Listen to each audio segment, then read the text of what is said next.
Hey everyone, and welcome. So, you've opened a First Home Savings Account, or FHSA. That is an awesome first step towards getting into your own home. But what happens if you need to move that money?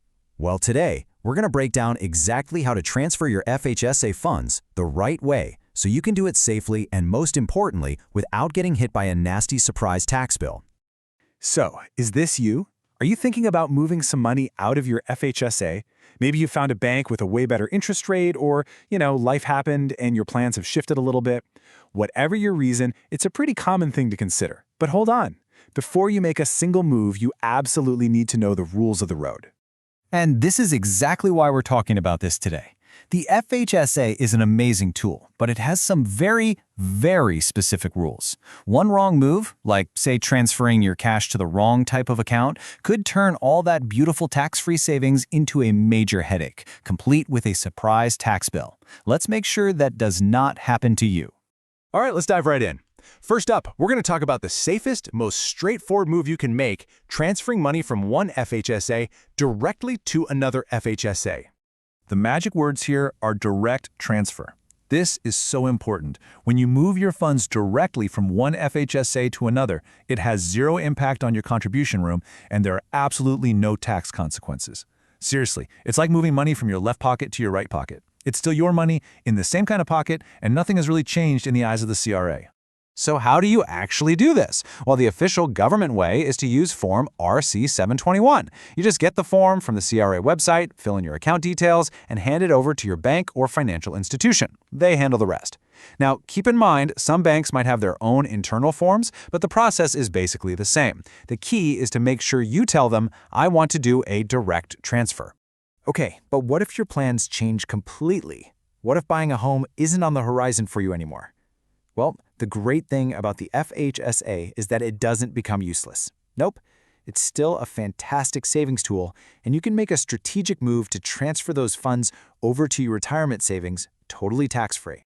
Now, this slide is mission critical. I want you to really lock this in. You have three and only three places you can do a direct, tax-free transfer from your FHSA. Number one, another one of your FHSAs. Number two, your RRSP. And number three, your RRIF. That's it. That's the entire list. Any other account is off limits for a direct transfer, and that's where the trouble starts. And you know what the best part is?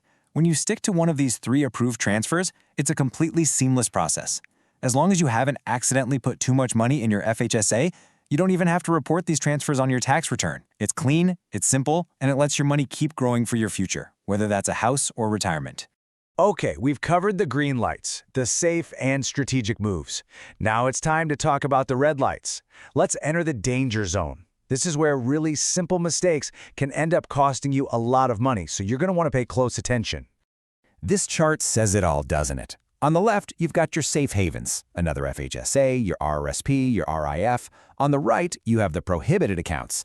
And you might be wondering, why? Why can't I just move it to my TFSA? Well, it all comes down to taxes. Think about it. Your FHSA and RSP contributions are made with pre-tax dollars, right? They give you a tax deduction. But a TFSA is funded with after-tax dollars. You can't just mix oil and water like that without settling up with the government first. Trying to do so triggers a taxable event. You know, theory is one thing, but let's look at a real-world scenario to see how this can blow up.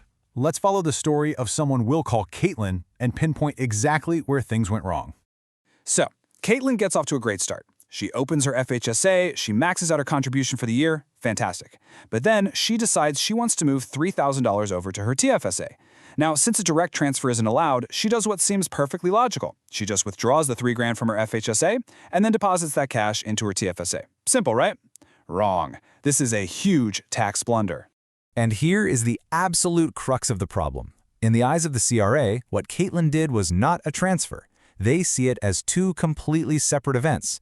First, they see a $3,000 taxable withdrawal from her FHSA, which now gets added to her income for the year. And second, they see a brand new $3,000 contribution to her TFSA, which eats up her valuable TFSA contribution room. So she's effectively paying income tax on her own savings. Ouch.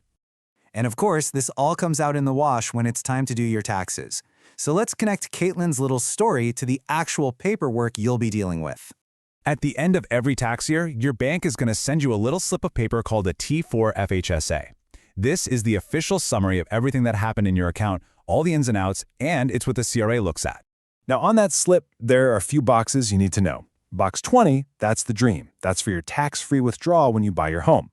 But then there's box 22. That one's for taxable withdrawals. And that, right there, is where Caitlin's $3,000 mistake would be reported. That number gets copied over to your tax return and added directly to your income for the year. And just like that, a simple transfer becomes a real tax bill. So to wrap all of this up, it really boils down to this one simple question. Before you touch that money, you have to ask yourself, are you moving it to the right place? Remember, a direct transfer is only allowed to another FHSA, an RRSP, or an RRIF. Anything else is considered a withdrawal, and it could cost you. So please plan carefully and make sure that hard-earned money is working for you, not creating a tax problem against you.